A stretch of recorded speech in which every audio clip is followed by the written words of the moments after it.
तो आज का जो हमारा टॉपिक है वो है हर्शे एंड चेज़ एक्सपेरिमेंट।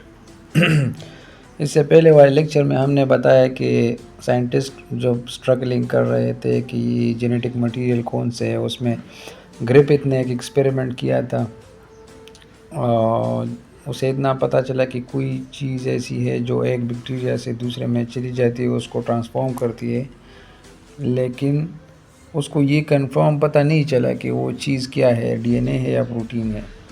उसके बाद फिर हर्शे वो एवरे एमसी कार्टे और एमसी क्लाइड जो थे वो मुख्तलिफ साइंटिस्ट थे, उन्होंने वो ग्रिफिथ के एक्सपेरिमेंट को कंफर्म किया कि ये ट्रांसफ़र होने वाली चीज़ जो है ये डीएनए है एज ए जेनेटिक मटेरियल। लेकिन उसके बावजूद भी साइंटिस्ट वो स्ट्रगल कर रहे थे ताकि मुख्तलिफ एक्सपेरिमेंट से ये साबित कर सके कि जेनेटिक मटेरियल जो है वो स्पेशली जो है सबसे बड़ा किरदार उसमें किस चीज़ का है, वो डीएनए का है। सो हर्श एंड चेज़ एक्सपेरिमेंट में ग्रुप्स है मुख्तलिफ। एक ग्रुप 1 है। ग्रुप 1 में क्या हुआ, page was label with S35 isotope. अच्छा, सल्फर हमारे साथ दो टाइप्स में होते हैं, ठीक है। एक होता है सल्फर 35 और एक सल्फर 34। केमिस्ट्री में आप लोगों ने आइसोटोप पढ़ा है, जिस तरह हाइड्रोजन का एक आइसोटोप है ड्यूट्रियम और एक है ट्रिटियम। तीन फॉर्म होते हैं हाइड्रोजन के। एक नॉर्मल होता है जिसे प्रूटियम कहते हैं, और जो हेवी होता है उससे वो ड्यूट्रियम है, और उससे भी जो हेवी होता है। तो आइसोटोप तो आप लोगों को पता है जो न्यूट्रॉन की वजह से एक दूसरे से मुख्तलिफ होते हैं। यहाँ पे एक S35 है और दूसरा S32। तो नॉर्मल वाला सल्फर जो है उसकी बजाय कौन सा सल्फर ले लिया गया, S35। और हमें पता है कि सल्फर किस चीज़ में होता है, सल्फर होता है अमाइनो एसिड्स में। और अमाइनो एसिड्स यहाँ पे कहाँ किस चीज़ की बात हो रही है, वायरस का जो ऊपर वाला प्रोटीन कोट था, प्रोटीन कोट, तो वो वायरस का कोट प्रोटीन से बना है और प्रोटीन होता है अमाइनो एसिड में, और अमाइनो एसिड में हमारे साथ होता है प्रोटीन अमाइनो एसिड से बनते हैं, और अमाइनो एसिड में हमारे साथ मुख्तलिफ एटम्स होते हैं जिसमें एक हमारे साथ सल्फर है, सी। और जिस तरह मिथ्यूनिन अमाइनो एसिड है। यहाँ पे हमारे साथ viral DNA was label with P32। अच्छा, अब डीएनए में कौन सा एटम होता है, फास्फोरस, तो उसको 32 के साथ लेबल किया गया। ऐसा रेडियोएक्टिव आइसोटोप्स हैं जो रेडिएशन रिलीज़ करते हैं। तो नॉर्मल में सल्फर 32 है और फास्फोरस 30 है, जबकि आइसोटोप्स में हमारे साथ सल्फर 35 है और फास्फोरस 32 है।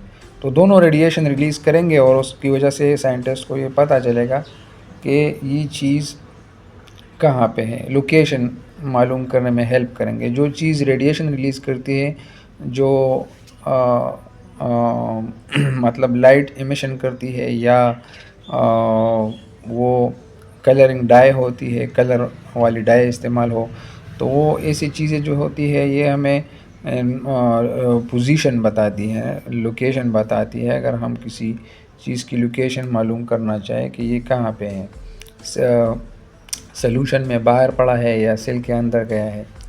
तो वायरस क्या करेगा, अब ये वायरस रेडी हो गया, ठीक है। वायरस के कितने जगह लेबल हुए, एक उसका प्रोटीन कोड और दूसरा उसका डीएनए, सही है।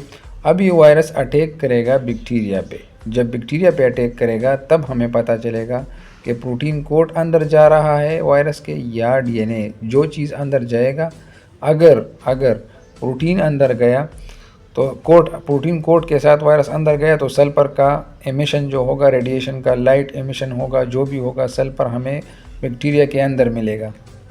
और अगर डीएनए अंदर चली गई तो फिर कौन सा चीज़ अंदर मिलेगा, फास्फोरस।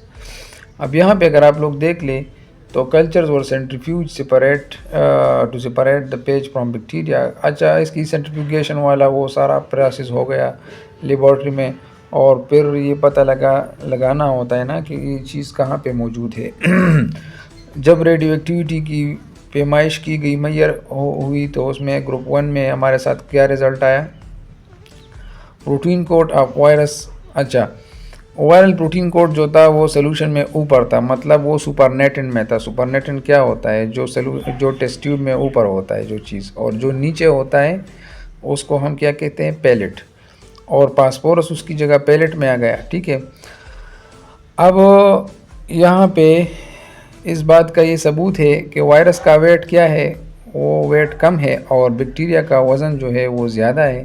तो ज़ाहिर सी बात है वायरस की जो बॉडी है जो अंदर नहीं गई है वो ऊपर था सॉल्यूशन में, और जो चीज़ अंदर चली गई थी वो बैक्टीरिया के अंदर, वायरस का वो हिस्सा जो बैक्टीरिया के अंदर होगा तो वो पैलेट में होगा, क्योंकि बैक्टीरिया का वज़न ज़्यादा है, सेल है बड़ा, सेल वायरस से साइज़ में बड़ी होती है, इसलिए ये पैलेट में होगा, मतलब सेल में नीचे होगा। सही है। ज़्यादा डेंस चीज़ पानी में के अंदर चली जाती है और जो हल्की चीज़ होती है जिसकी डेंसिटी कम हो वो ऊपर पानी के ऊपर होती है। सही है। तो अच्छा, यहाँ पे S32 जो था वो सॉरी पास्पोरस 32 जो था फाउंड इनसाइड बैक्टीरियल सेल, ये बैक्टीरिया के अंदर पाया गया। अब पास्पोरस किस चीज़ में, आप लोगों ने पढ़ा है, न्यूक्लियोटाइड्स पढ़े हैं ना, इसमें पासपेट ग्रुप होता है तो वो डीएनए में है। सही। इसका मतलब ये है कि डीएनए किस चीज़ के अंदर चली गई है, बैक्टीरिया के। अब जब ग्रुप 2 में देखा गया तो ग्रुप 2 में हमारे साथ जब दोबारा वो सिर्फ, पहले तो सिर्फ P32 के साथ ट्राई हुआ था ना, तो P32 और सल्फर को नॉर्मल लिया था, इसलिए P32 नीचे वाले पोजीशन में आ गया, मतलब सेल के अंदर। फिर जब S35 लिया गया और फास्फोरस नॉर्मल लिया उसने, तो S35 में क्या हुआ, S35 को वायरस के वही अपनी कोट में ही पाया गया, वो बैक्टीरियल सेल के अंदर नहीं था। सही है। वो अपने ऊपर वाले पोजीशन में था। सही है। अच्छा, अब ये बात क्लियर हो गई कि पहले फास्फोरस को रेडियो एक्टिव एंटर किया गया तो वो नीचे था, अब सेल के अंदर था। फिर S35 जो था वो नॉर्मल वाला सल्फर नहीं था, वो आइसोटोप था, वो जो था फिर वो लिया गया और फास्फोरस नॉर्मल लिया था उन्होंने P30। लेकिन यहाँ ये बात साबित हुई second number, group number second में ये बात साबित हुई कि जो रेडियो एक्टिव आइसोटोप सल्फर लिया गया है, फास्फोरस इस वक्त नॉर्मल है, तो वो कहाँ पे है, वो टेस्ट ट्यूब के ऊपर वाले हिस्से में। तो यहाँ पे रिजल्ट हमारे साथ किया गया कि डीएनए जो है वो बैक्टीरियल सेल के अंदर है, while protein code were outside bacteria, hence genetic material is DNA not protein. Clear हो गया ये। अच्छा, ये तो आज का वो टॉपिक था जो हर्श एंड चेज एक्सपेरिमेंट है। इसके बाद फिर हमारे साथ क्या आता है, जेनेटिक कोड्स। अच्छा, जेनेटिक कोड, कोडान, कोडान किसे कहते हैं, कोडान जो होते हैं ना, ये 3 कोड्स होते हैं, 3, मतलब AAG, AAC जो डीएनए के ऊपर कोड्स होते हैं, A adenine, guanine, cytosine and thymine. तो ये कोडान जो होते हैं ये 3 नंबर होते हैं, 3 नंबर सॉरी 3 होते हैं नंबर में। तो जब 3 codon 3 number A, for example AUG, अब ये 3 हो गए तो ये सिर्फ एक अमाइनो एसिड के लिए कोड करेंगे जिसका नाम है मीथ्योनिन। सही है। तो ये हमारे साथ टोटल कितने कोडान है, 64, और 60 और अमाइनो एसिड कितने हैं, 20। तो इससे ये सवाल उठता है कि क्यों कोडान इतने ज़्यादा है जो अमाइनो एसिड कम है। तो उसका जवाब ये है कि कोडान, मुख्तलिफ कोडान एक ही अमाइनो एसिड के लिए कोड कर सकते हैं, इस वजह से कोडान ज़्यादा है और अमाइनो एसिड क्या है, कम है। एक अमाइनो एसिड होगा उसके लिए कोडान ज़्यादा होंगे। ठीक है। ये जो ट्रिपलेट कोड है ना, AUG, इस तरह से और है मुख्तलिफ कोड्स है, तो ये एक अमाइनो एसिड के लिए एक से ज़्यादा हो सकते हैं, इस वजह से कोडान ज़्यादा है और अमाइनो एसिड क्या है, कम है। ठीक है। अच्छा, अब एक साइड पे स्टॉप कोडान है, दूसरी साइड पे स्टार्ट कोडान है। तो स्टॉप कोडान क्या करते हैं, present at last terminal of the mRNA, ये हमें मौजूद होती है, हमें हम इसे अगर पाएंगे तो कहाँ पे पाएंगे, मैसेंजर आरएनए के आखिर में। सही है। Stop codon never codes for any amino acid, ये किसी अमाइनो एसिड के लिए कोड नहीं करते, ये सिर्फ प्रोसेस को स्टॉप करने के लिए होते हैं। टोटल स्टॉप कोडान इस 3, कितने हैं, 3 हैं। ठीक है। जो दिखाया गया UAA, UGA, UAG, 64 कोडान में सिर्फ ये 3 कोडान ऐसे हैं जो किसी भी अमाइनो एसिड के लिए कोड नहीं करते। ठीक है। इसको नॉन सेंस कोडान भी कहते हैं और नॉन कोडिंग कोडान भी कहते हैं। सही, जो किसी के लिए कोड नहीं करती। ओनली वन स्टार्ट कोडान, एक सिर्फ एक है, कोड्स फॉर मीथ्योनिन। अच्छा, मीथ्योनिन के लिए कोड करती है, मीथ्योनिन को सल्फर कंटेनिंग अमाइनो एसिड भी कहते हैं। ठीक है। इसमें सल्फर होता है। Present at the starting terminal of messenger RNA, ये कहाँ पे मौजूद होता है, कहाँ पे पाया जाता है, स्टार्ट में पाया जाता है, जब ये प्रोसेस शुरू होता है, इसलिए इसको स्टार्ट कोडान कहते हैं। ठीक है।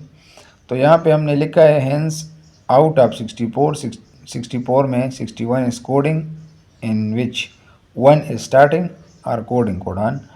ये 60 आर कोडिंग कोडान 1 स्टार्टिंग, ये एक बात है, मतलब सिर्फ ये एक हमने इसलिए अलग बयान किया है कि ये स्टार्ट में आता है, ठीक है। इसके अलावा जो 60 है वो कोडिंग है, ये एक भी कोडिंग है, ठीक है, लेकिन ये स्टार्ट में आता है। और जो लास्ट में ये 3 वाले हमने इसको नॉन कोडिंग कहते हैं, जो किसी माइनर सेट के लिए कोड नहीं करते। ओके, आज तक के लिए ये लेक्चर काफ़ी है, सही है। इंशाल्लाह फिर कल जेनेटिक कोड को डिटेल में पढ़ेंगे।